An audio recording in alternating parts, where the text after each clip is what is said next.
Good morning. ஒரு கம்பெனியுடைய ஒரு சீஃப் எக்ஸிக்யூட்டிவ் டைரக்டர் என்ன பண்ணினாராம், அவர் ரிட்டையர் ஆக போகிறார். அதனால அந்த போஸ்டிங்கில் யாரையாவது நம்ம வைக்கணும் அப்படின்னு நினச்சார். ஆனால் அவருக்கு அந்த கம்பெனியில் இருக்கிற டைரக்டர்ஸையோ இல்லை எக்ஸிக்யூட்டிவ்ஸோ வைக்கிறதுக்கு அவருக்கு விருப்பம் இல்லை. அதனால் அவர் என்ன பண்ணார், யூத்தாக இருக்கிற எக்ஸிக்யூட்டிவ்ஸ் எல்லாரையும் கூப்பிட்டு, நான் இந்த மாதிரி ரிட்டையர் ஆக போகிறேன், அதனால ஒரு சிஇஓவை நான் அப்பாயிண்ட் பண்ணணும் அப்படின்னு சொன்னாராம். எல்லாருக்கும் ஒரே சந்தோஷமா. அப்போ அவர் சொன்னாராம், நான் உங்ககிட்ட ஒரு சீடு விதை கொடுப்பேன், அதை நீங்கள் ஒரு வருஷத்தில் அதை நல்லா விளைச்சி நீங்கள் கொண்டு வரணும். எந்த அளவுக்கு யார் விளைச்சலை கொண்டு வரீங்களோ அவங்க தான் சிஇஓ அப்படின்னு சொல்லி அந்த விதையை கொடுத்தார். எல்லாரும் வாங்கி போனாங்க. அதில் ஜான் என்றவரும் வாங்கி போனார். வாங்கி போயிட்டு அவங்க மனைவி கிட்ட சொன்னார். அவங்க என்ன பண்ணாங்க, ஒரு பெரிய தொட்டியில் அதை வைத்து நல்லா உரம்லாம் போட்டு வளர்த்தாங்க. 3 வாரங்களானது, 4 வாரங்களானது. ஆஃபீஸில் எல்லாரும் பேசிக்கிட்டாங்க, என்னுடைய செடி இந்த அளவுக்கு வளர்ந்துருக்கு, அப்படி அந்த ஹைட் வந்திருக்கு அப்படின்னு சொல்லிட்டு. ஆனால் இவர் பார்த்தா அவருக்கு வளரவே இல்லையா. அவரும் உரமெல்லாம் போட்டாராம். 6 மாசமானது. 6 மாசமானவொடனே மறுபடியும் ஆஃபீஸில் அதை குறித்து பேசுகிறாங்க. ஆனால் இவரால் ஒன்றுமே பேச முடியல. ஏன்னா இவரது வளரவே இல்லை.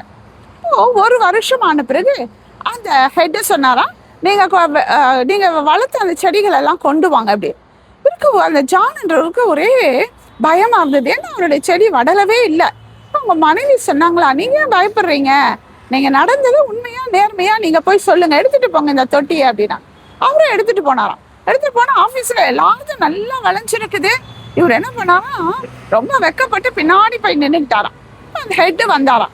ஹெட்டு பார்த்துட்டு சொன்னாராம், எல்லாருடைய செடியும் அழகா விளைஞ்சிருக்குது, நிறைய பூவெல்லாம் பூத்திருக்கு அப்படின்னு சொன்னாராம். சொல்லிட்டு இந்த மறைஞ்சு நின்ன ஜானை பார்த்து, நீ கொண்டு வா அப்படின்னாராம். இவர் வெறுமையானது கொண்டு போனாராம். ஆனால் ஏன்னு கேட்டோன்னா அவர் சொன்னாராம், நானும் விதைச்சேன், தண்ணி பாய்ச்சினேன், எருவெல்லாம் போட்டேன், ஆனாலும் வளரலை அப்படின்னு சொன்னார். உடனே அந்த ஹெட்டு சொன்னாராம், இவர் தான் சிஇஓ அப்படின்னு. எல்லாருக்கும் வரையும் ஆச்சரியமா, எப்படி இவர் ஒண்ணுமே வளரல இதை போய் சொல்லியிருக்காருன்னு. அப்போ அவர் சொன்னாராம், நான் உங்ககிட்ட கொடுத்த சீடு விதை எல்லாமே பாயில்டு சீடு, அதாவது வேக வைத்த விதை.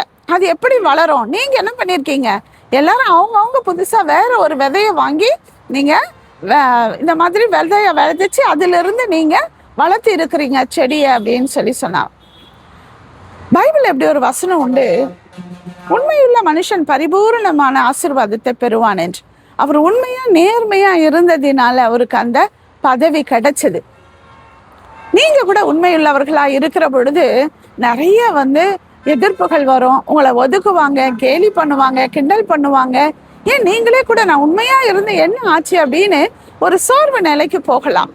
நான் ஏற்ற வேலையில ஆண்டவர் நிச்சயமா உங்களை உயர்த்துவார். Have a nice day. Jesus loves you.